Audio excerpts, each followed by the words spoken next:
Hello, this is Jen, and you're listening to Dreaming Out Loud, an unscripted, unedited audio chat where we talk about dreams, memory, time, healing, and all sorts of intersecting topics. How are you? Happy August 2023. I am recording this for you on August 26th. And in New Jersey, where I live, in this part of the world, it's the end of summer. The end of summer. What sorts of feelings arise for you this time of year? For me, I'm realizing the end of August elicits deep, deep feeling. Lots of feeling, lots of emotions. I've been crying a lot the last few weeks, and I've gone through different stages where I've been saying, okay, it's this reason, or it's hormonal, or it's because of, this event that's happened in my life this year. And I'm realizing more and more that actually it's this season.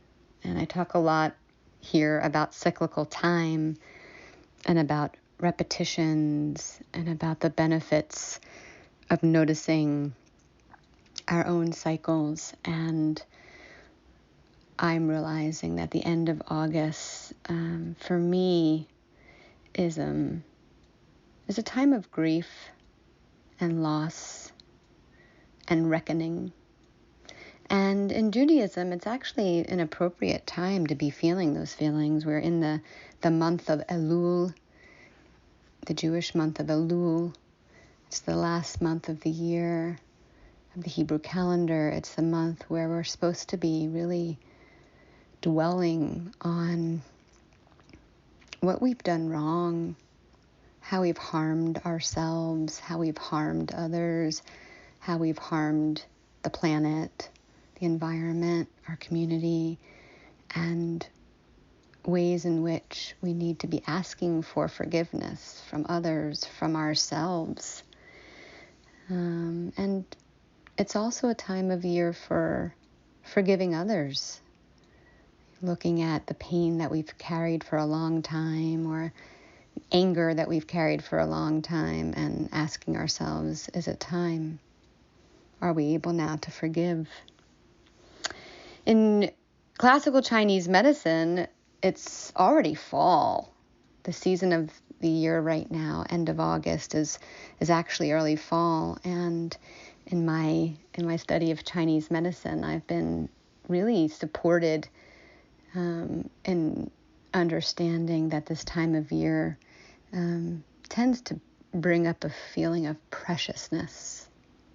Preciousness. It's such a great word, and I feel so lucky to have learned this word and how Chinese medicine approaches the feeling of preciousness. It's sort of rebranded nostalgia for me. I've spent many, many years, many decades exploring my tendency towards nostalgia.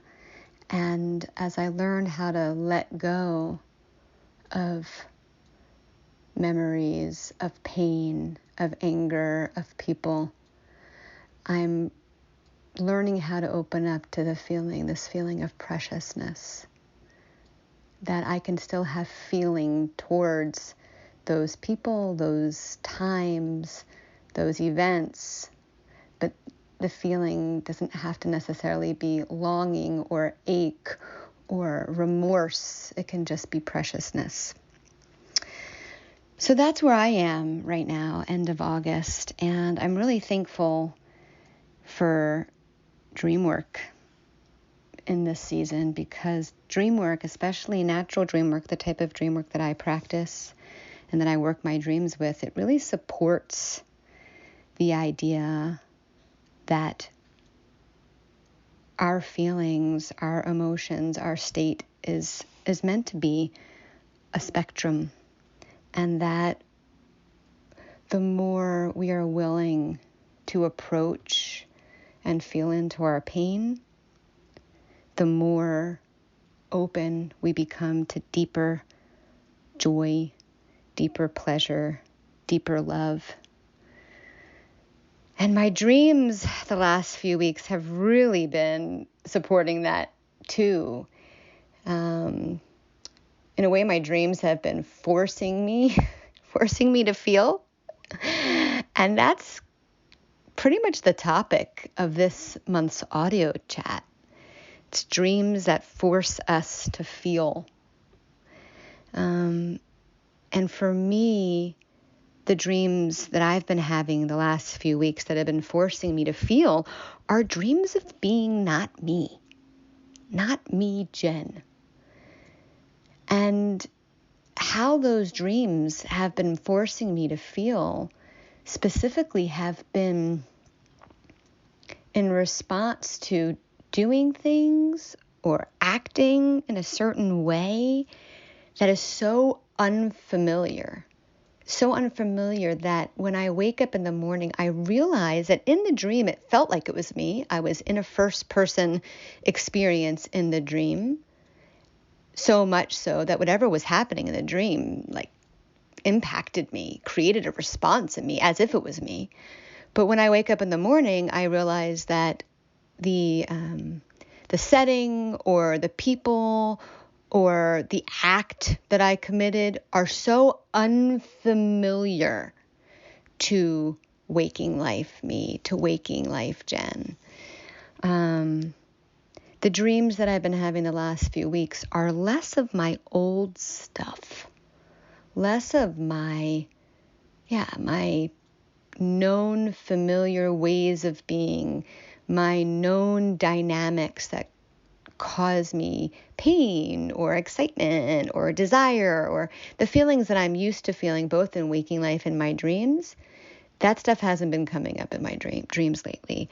The people that I know are unfamiliar. The places that I'm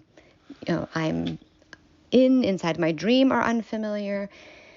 And if you've listened to this audio chat or you've read my articles on Medium or on my website, you know that part of what I'm researching in my dream research is, what are these dreams?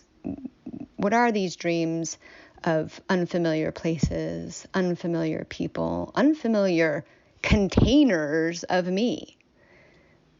And when I say an unfamiliar container of me, I'm saying that, yes, I have a first-person I perspective in my dream, but I was clearly a man in the dream, or I was clearly like a child in the dream. And in waking life, I'm not a man and I'm not a child. So what's happening in the dream when I realize I'm a man or a child? And I've explored that. Is it time travel? Am I going back in time and inhabiting my child self? Is it a past life? Is my first person perspective in the dream an experience of a past life of mine? Am I bilocating? Is my consciousness leaving my body at night when I dream? And am I inhabiting the body of my across the street neighbor and experiencing what the across the street neighbor is experiencing with her husband and children? Am I having a future memory? Maybe what I'm dreaming of, what I dreamt of last night, will in fact happen to me, but not for another year or two. And so, of course, the people and the places feel unfamiliar because I haven't met them yet or been there yet. And I've written about this and I've talked about it here on the audio chat, and I'm still very engaged in that conversation. What is the mechanism that allows me to be in the experience of not me in a dream? But I'm going to ask that for today's conversation, we can agree that we're still curious about the mechanism, but that the mechanism doesn't matter.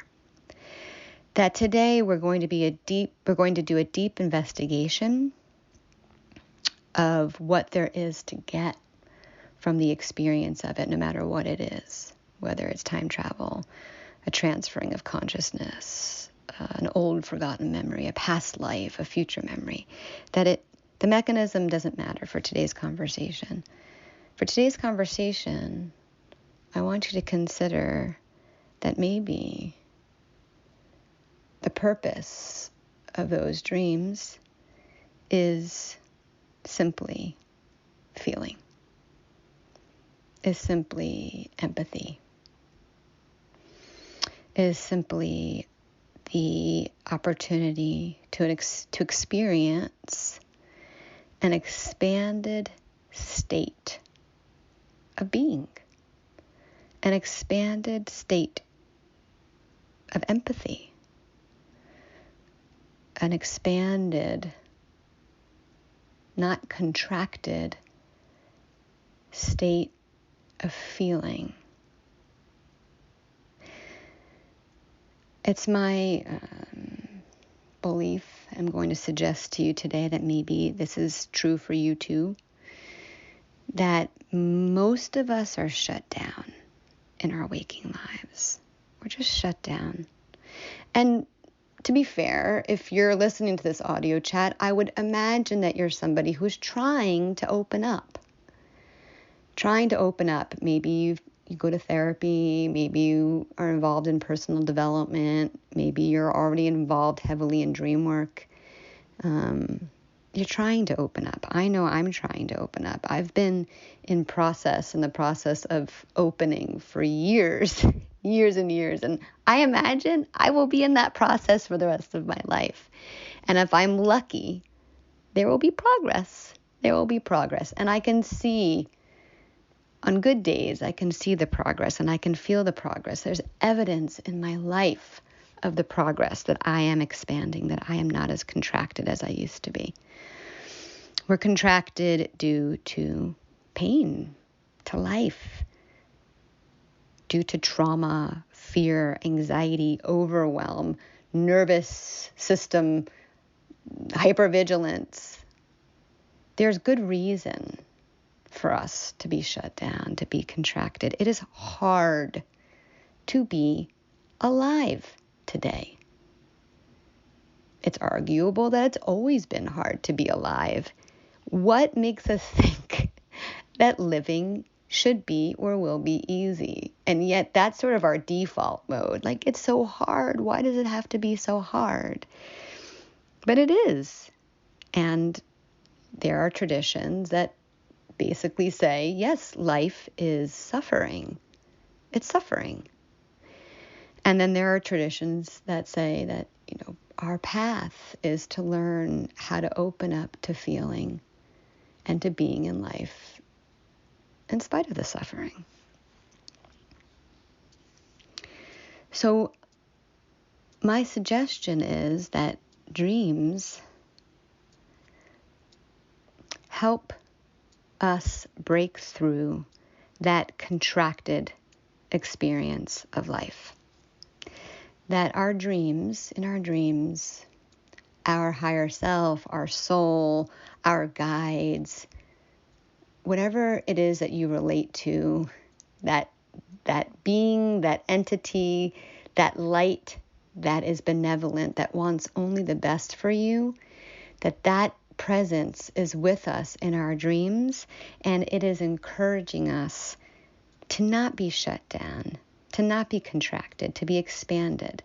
And it knows where and how in waking life we are the most shut down. It knows where and how in life we're the most contracted. It knows what we're repressing, what feelings we're avoiding feeling, what we're most afraid of. And it knows that sometimes what we're most afraid of isn't the most obvious fear. I mean, I think for many of us, we would agree on sort of obvious fears, obvious places that we're contracted. We're afraid of loss. We're afraid of rejection. We're afraid of grief. We're afraid of horror, right? But some of us are deathly afraid of desire. Some of us are deathly afraid of success. Some of us are deathly afraid of being seen and being known. And yet, who of us does not want to be seen, like deeply want to be seen, want to be known, want to be loved? And our guides, our soul, our spirit, our dream selves, our dream characters knows that, and will give us dreams, will give us experience, will give us first-person perspective experiences in our dreams of what we most need to feel, even if we don't know that we want to feel it, what we most need to feel despite our waking life self, our egos, trying its hardest to hide it from us, to repress it, to deny it, to numb us to it. I had a dream over these last few weeks where I was not me, not in this me container, not in this Jen container, but in the dream, it didn't feel like that. In the dream, I felt like I was this person whose container I was in. And in that dream, I caused irrevocable harm to a child. It was so painful when I realized, I had this realization in the dream that I had done harm to this child. And not only was it so painful, but it was terrifying because the harm I did to a child could put me in jail. And so in the dream, I knew that I had done harm to a child and that I could, if I was found out, I could be jailed. And I woke up from that dream feeling terror and feeling pain.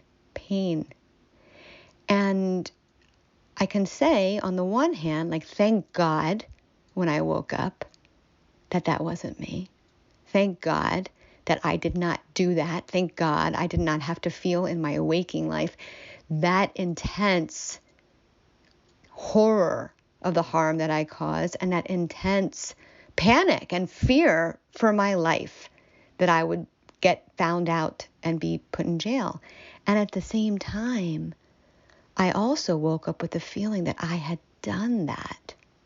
I had done that. I had caused that harm. And it took me days of processing that dream on my own, with friends, with fellow DreamWork practitioners, to really be able to be with it and to be able to share it with you even here on the audio chat. When I woke up from that dream that morning, I didn't want to share it with anybody. I didn't want to tell anybody that dream. I had shame. How could I have done that? Even in a dream, how could I have done that? I had a lot of shame. And because I'm supported in this work, because I've been doing this work over the last few years that allows me to touch into feelings that can make me feel ashamed. Like I'm lucky that I have community in my life, people in my life that I know that I can bring my most shameful dreams to. I feel very blessed because what I got to over days and here now weeks later is that as a result of having that dream where I was not me doing things that I, Jen, would never do in waking life, I got to experience feelings I haven't felt before. And in a way that has allowed me to experience life more deeply. And it allows me to, in a safer way, right? In a safer way, because it's me but not me, allows me to touch into what it's like to feel like I've caused irrevocable harm to someone. And what does it bring up for me? This feeling of, oh my God, I've done something so bad. What if I get caught? Because in a way, we're not really open to that experience in our waking life. It's hard for us to touch into that directly, right? Like, it's almost like our waking life way of being never allows us to really look at what does it feel like to cause someone irrevocable harm that's so damaging that it is unfixable harm. We, in waking life, I would suggest, mainly try to avoid that. We try to avoid causing unfixable harm, and yet life sometimes puts us into a position where we cause it anyway. There are accidents There's reactivity. There's being triggered, and we end up causing someone harm that is not fixable. And then we have to live with that. And if we spend our waking lives avoiding that reality, then we are not having the most expanded experience of life. And I'd suggest that eventually it's going to come back to bite us anyway. And so our dreams are forcing us, in a way, with these dreams of being not me, not here, not in this place, to feel those types of feelings. To know that part of ourselves. To stop denying that those parts of ourselves exist.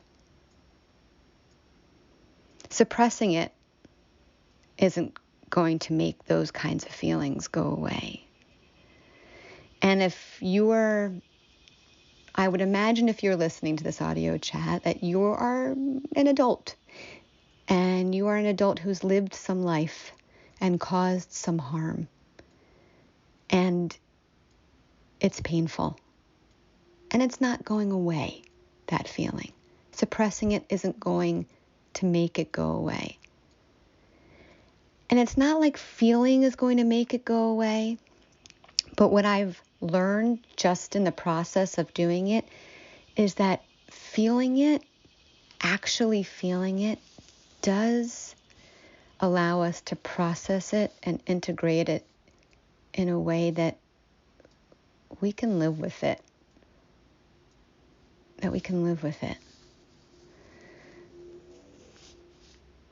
Now, these deep feelings, these dreams of doing things, of being people that you aren't in your waking life, it's not all bad, it's not all pain, it's not all trauma, it's not all harm.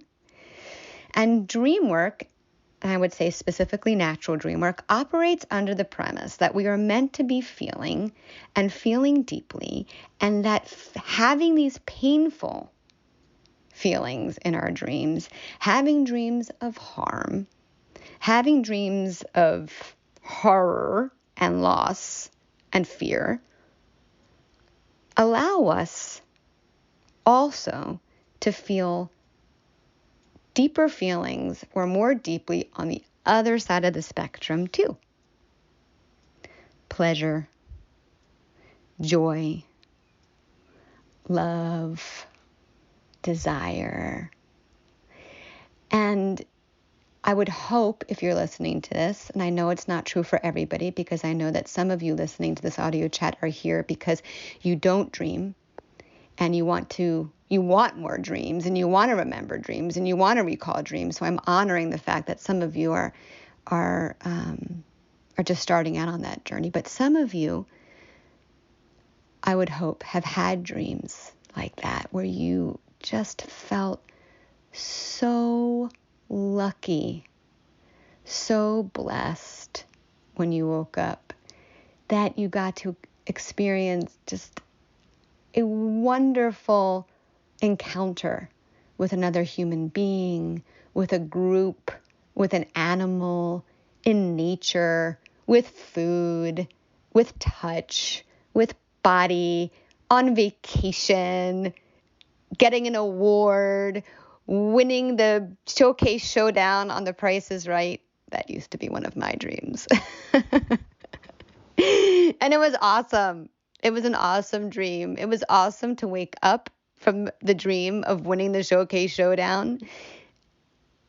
And I was so thankful for it. And dream work and feeling and allowing ourselves to be in an expansive state, to remember all of it when we wake up, to remember all of it, it gives us more of those experiences too, both in dreaming and in waking life.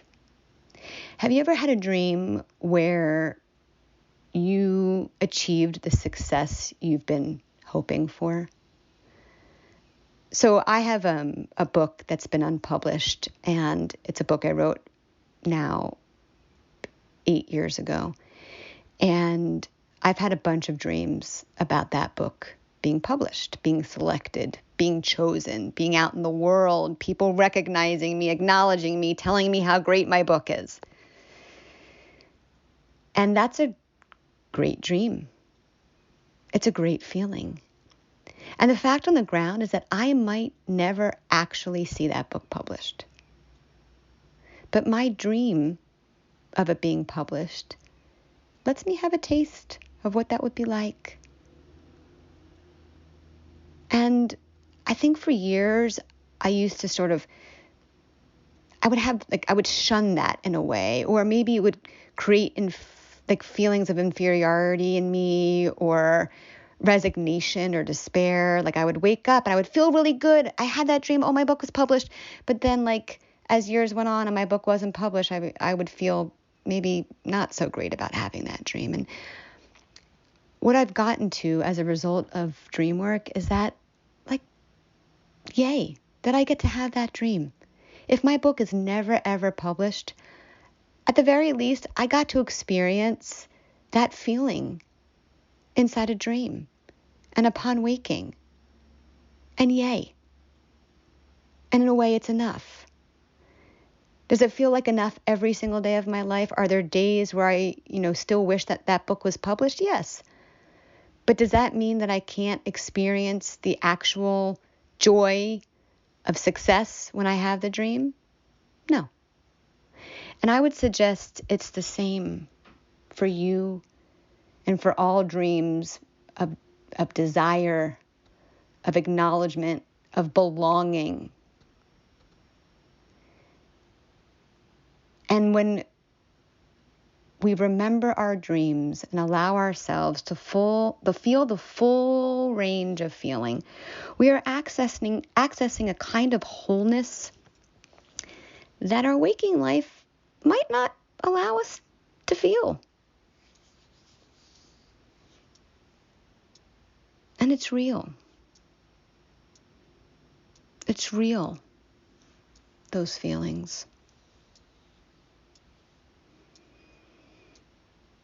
I feel really blessed for dreams where I am not me, but I am. I am not me, Jen, but I am. That's what's happening in these dreams where I am inhabiting some other container, but not the Jen container. I get to have the experience of I amness in a broader, more expansive way. And as a result, I think that I get to be in my waking life more expanded.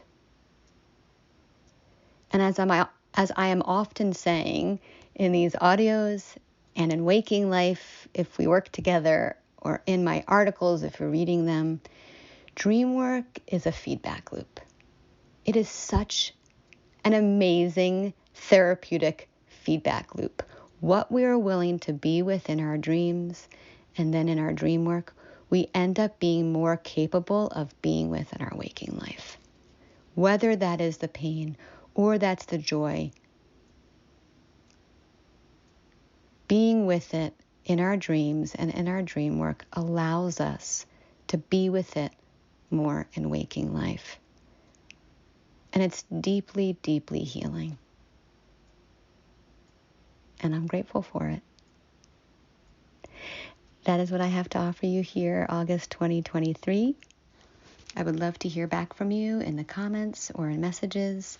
If this audio chat touched you and you feel like it might touch somebody else in your life, I would encourage you to share it. And in the meantime, I am sending you love across time and space.